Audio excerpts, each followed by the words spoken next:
Narration: the constitution of the family, the first ministry in the mind of Christ. The prologue in Eden, the immutable design. Before the pulpit existed, the garden existed. Before the temple existed, the home existed. God's first ministry was not given to a priest under a veil, but to a man and a woman, naked and without artifice, under the light of Eden.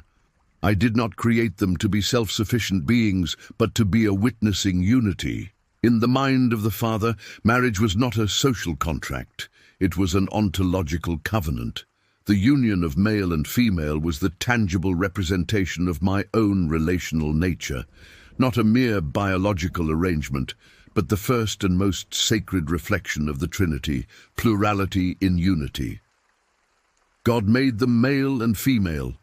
Therefore a man shall leave his father and mother and hold fast to his wife, and they shall become one flesh. In this command, I was not merely establishing an institution, I was revealing my identity.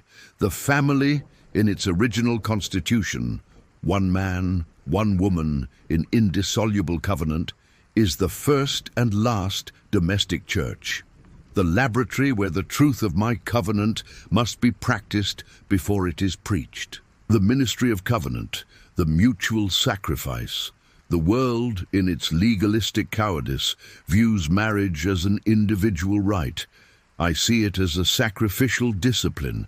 The family ministry begins at the covenant altar. The one flesh covenant does not mean the annihilation of individuality. It means the death of selfish autonomy. The husband and wife are no longer two islands, but two continents connected by an invisible bridge called covenant. The husband, he is called to be the priest, the protector, the shepherd. His love must not be measured by what the wife offers him, but by the standard I set. Husbands, love your wives, as Christ loved the church and gave himself up for her. This is the love that confronts, that purifies, that sacrifices, the husband who seeks his own comfort, who flees the spiritual leadership of the home, or who seeks in external sources what can only be cultivated in the intimacy of the pact, is denying the faith in his first and most vital ministry. He is failing to be a living sign of my sacrifice. The wife, she is called to be the suitable helper, the complement, the reflection of the church. Her submission is not servitude, but the strength of trust in the standard of Christ embodied in the husband. She is the guardian of the home, the transmitter of the faith, the architect of the atmosphere, the wife who despises order, who fights for power, who refuses to honor the structure I instituted, is breaking the testimony of how the church should respond to its Lord.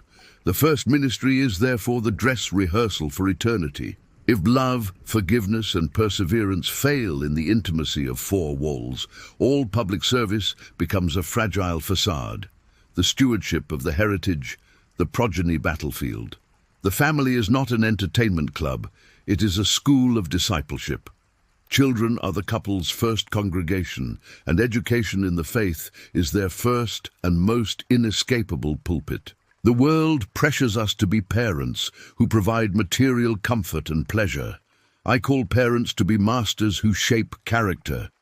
Fathers, do not provoke your children to anger, but bring them up in the discipline and instruction of the Lord. The task is not merely to bring the child to church, it is to bring the church inside the child.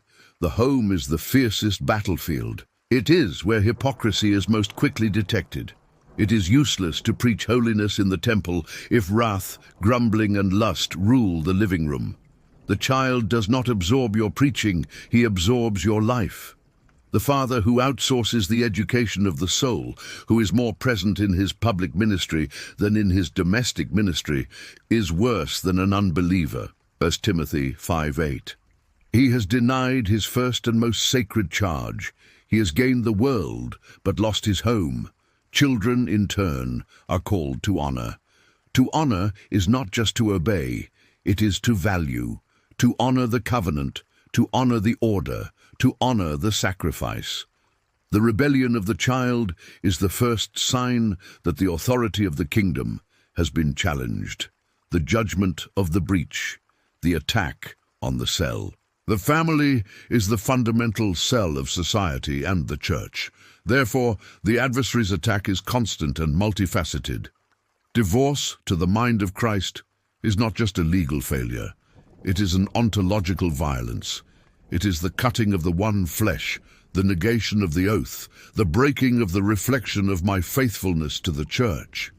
I permitted it only because of the hardness of the human heart, but I hate it. Malachi 2:16. The attack does not stop at separation. It manifests in all the deconstruction of the design that we see today, the substitution of covenant with emotion. Marriage is seen as an experience of feelings and not as an act of will and sacrifice. When the feeling dies, the covenant is discarded. The denial of dichotomy, the attempt to annul gender differences, destroying the complementary purpose of male and female that points to the mystery of Christ and the church.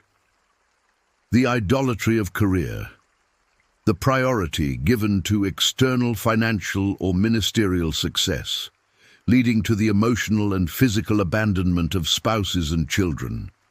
The world is crumbling from the outside in because the foundation I established is being dynamited. The social crisis is not a political problem.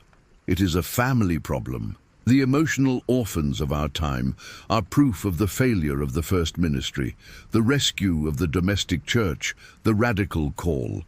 For the Christian who follows me, the family is not an option. It is the absolute priority after me. The call is radical. Repent of abandonment. You are more a shepherd of your home than of your congregation. You must dedicate your best time, your best effort, and your most intense prayer to your spouse and your children. The most important pulpit is the dinner table. Restore the covenant.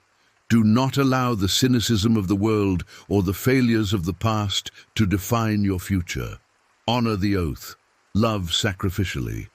Forgiveness and healing are the proof of the resurrection within your home. Be the witness. The family is your first and last mission field. If you cannot lead your spouse or your children to the kingdom, your witness to the world is empty.